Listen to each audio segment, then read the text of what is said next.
pas le rêve, la volonté de monter le plus haut possible. Et je peux vous donner ma parole d'honneur qu'il n'y en a pas un qui était capable de me dire non. Toute ma vie,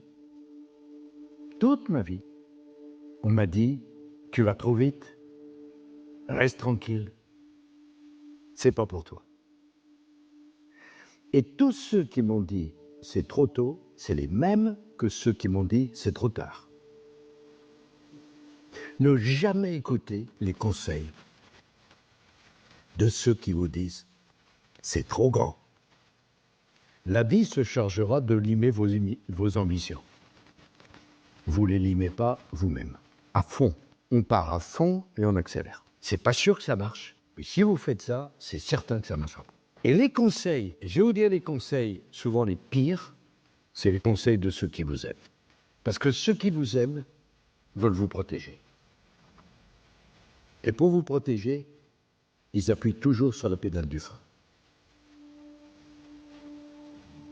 Moi, j'adorais ma mère, qui n'est plus là, qui était vraiment merveilleuse, qui travaillait beaucoup, qui était seule. Elle pensait toujours que ça allait trop vite. Quand je suis devenu maire, elle m'a dit, voilà, t'es tranquille. Puis je suis devenu député. Ah, t'es content, là. Puis je suis devenu ministre. Je l'ai invité. C'est la première fois que j'ai invité à déjeuner. Ah, Nicolas, là. Tranquille. Et quand je suis arrivé à l'Élysée, il m'a dit, enfin, là. J'ai dit, maman, il y a l'Europe. Il y a le monde. Et c'est les gens qui vous aiment, qui, avec tout leur cœur, souvent, vous donnent pas un bon conseil. Vous avez la force en vous. Et si vous ne l'avez pas, personne ne l'aura pour vous. Si vous n'avez pas d'ambition pour vous, c'est pas le voisin qui l'aura pour vous. Voilà ce que je pense. Non, c'est ma vie. Après, on pourrait être tout à fait heureux de monter au sommet de l'Himalaya par la face nord en hiver. Mais il faut avoir des rêves. Il faut avoir des rêves quand on est jeune et quand on est adulte, il faut transformer ses rêves en réalité. Et la dernière chose que je veux vous dire, c'est que il faut aimer passionnément l'échec. Parce que si vous n'aimez pas l'échec, vous ne connaîtrez jamais le succès. Les grands échecs préparent les grands succès. Sans échec, c'est qu'il n'y a pas d'ambition, il n'y a pas de prise de risque, il n'y a pas de décision. J'ai beaucoup échoué dans ma vie. Je me souviens de tous mes échecs. Mes succès, je les ai complètement oubliés. Mais c'est les échecs qui ont construit les succès. Et ça vaut pour un président de la République comme pour toute autre personne. Il ne faut pas craindre l'échec. Ce que vous devez craindre, c'est de ne pas jouer votre carte. C'est de ne pas y aller. C'est d'avoir des regrets. Si vous avez envie de quelque chose, vous y allez à fond. Ça marche pas, vous tombez, vous vous relevez. Mandela a dit quelque chose de fantastique. Je ne perds jamais. Soit je gagne, soit j'apprends. Il n'y a rien de plus juste. Et je vous souhaite d'apprendre jusqu'à la dernière seconde de votre vie. J'ai pris de tous les patrons avec qui j'ai travaillé. Je leur ai pris tout. Je suis une éponge. Je les regardais faire. En me disant, un jour, je serai à ta place, toi. Mais je n'avais pas un modèle avec une photo dans ma chambre. Je travaillais avec Chirac, je travaillais avec Juppé, je travaillais avec Séguin, je travaillais avec Giscard, je travaillais avec Mitterrand, je travaillais avec Balladur. De tous, j'ai pris. Et de tous, je me suis dit, je veux être mieux que toi. C'est pas de l'arrogance, mais il faut de la confiance. Faut pas regarder comme le cobra charmé par un charmeur de serpent. Faut apprendre. Et ça m'a beaucoup aidé. De tous, j'ai appris, y compris de ce que j'aime pas chez eux. J'ai appris de Chirac l'énergie. J'ai appris de Balladur les dossiers. J'ai appris de Giscard la précision. J'ai appris de Mitterrand la royauté.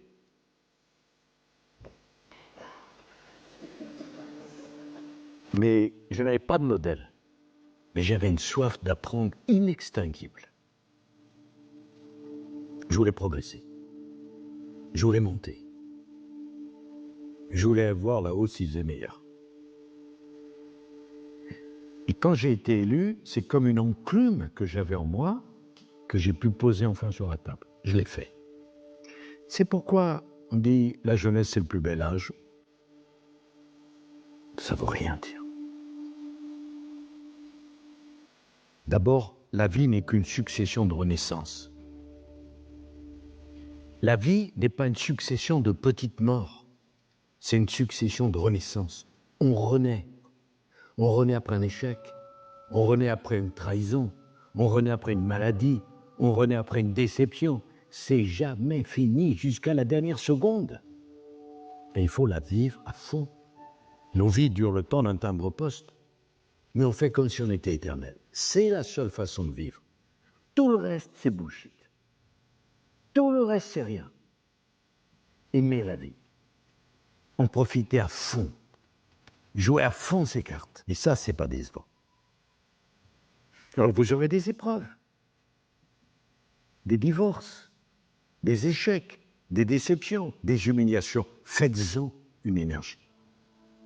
Tout au service de l'énergie. Et on renaît. Vous savez, c'est la fin du livre merveilleux Crimes et châtiments de Dostoïevski. Le héros Raskolnikov dit « Ainsi commença la lente mais certaine renaissance de Raskolnikov. » On renaît jusqu'au bout. Et j'ai compris, vraiment très très jeune, que quand je parlais dans ma classe, on m'écoutait. D'un truc, une impression. Moi j'étais un élève très moyen, hein. Si vous saviez comme je me suis ennuyé à l'école. Je me suis réveillé qu'après, moi. Et ce qu'il faut, c'est que chacun de vous a une inclinaison, un talent, quelque chose qu'il sait mieux faire que les autres. Il faut le développer à mort.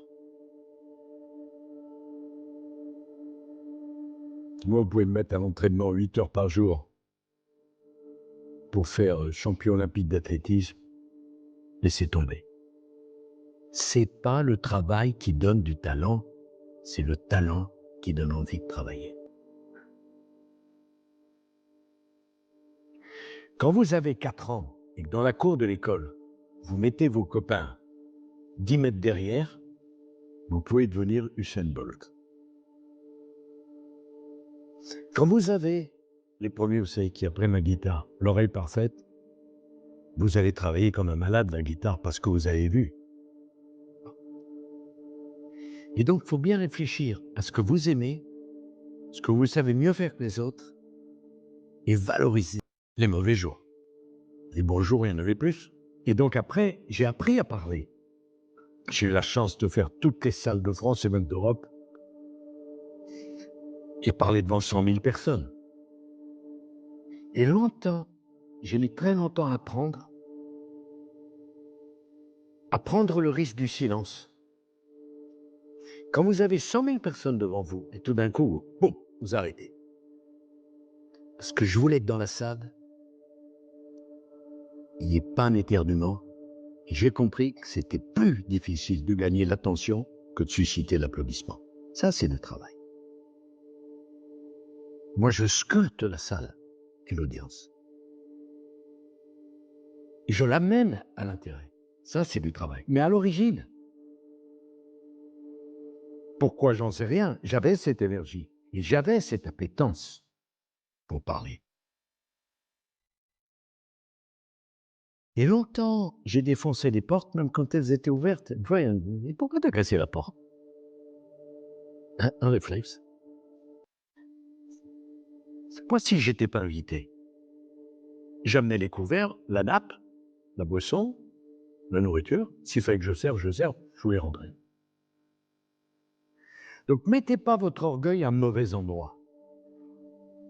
L'orgueil, il n'est pas dans le moyen. Il est dans la fin. FIM. Ça qu'il faut faire. Après, d'où ça vient tout ça? Pourquoi on l'a? Pourquoi on l'a pas? Tout le monde a des atouts. Pour l'un, c'est la tête. Pour l'autre, c'est le physique. Pour le troisième, c'est la parole. Pour le quatrième, c'est la sensibilité. Tout le monde a un atout. Allez chercher et développez-le. Vous êtes votre propre diamant. Allez chercher ça et façonnez. Voilà ce que je pense. Moi, j'ai pas eu d'exemple, j'ai pas eu de mentor, j'ai pas eu un prof qui m'a charmé, mais j'avais en moi quelque chose. C'est une maladie. Quand j'ai décidé de me présenter à la mairie de Neuilly, j'avais pas 28 ans. Toute ma famille s'est réunie. N'y va pas, ils vont te tuer. J'ai quitté la table. Je ne leur ai réadressé la parole qu'une fois élu. Ils m'aimaient. Je veux dire quelque chose de très personnel. Quand j'ai divorcé d'avec Cécilia, en octobre 2007, moi j'étais... Et ma pauvre mère m'a dit, je t'ai brisé en un public. L'amour, c'est fini. Mais je dis, tu sais à qui tu parles? Un mois après, je rencontrais Carla que je n'avais jamais vue. 2 mois et demi après, on était mariés. Je suis un type qui prend les décisions. Rien n'était perdu. Rien. Rien. Eh bien, moi, je vous dis une chose. Tous, vous allez avoir des déceptions personnelles et amoureuses. Alors, si vous n'en avez pas, moi, je ne veux pas être votre copain. Hein. Mais vous apprenez de ça. Vous vous relevez de ça.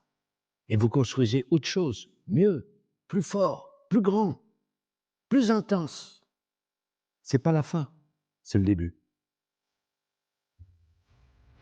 En matière de mariage, moi, je me disais, si un jour je suis président, je veux être un homme vivant. Je veux pas être une statue de sel. Et être sentimental, mais c'est un atout. Des cœurs froids, des personnalités froides, vous en rencontrez les pauvres. Quand ça fait mal, il faut le dire. Quand ça fait du bien, il faut le dire. Il faut vivre. Vivre. Il y a 2 choses importantes dans la vie, il n'y en a pas 3.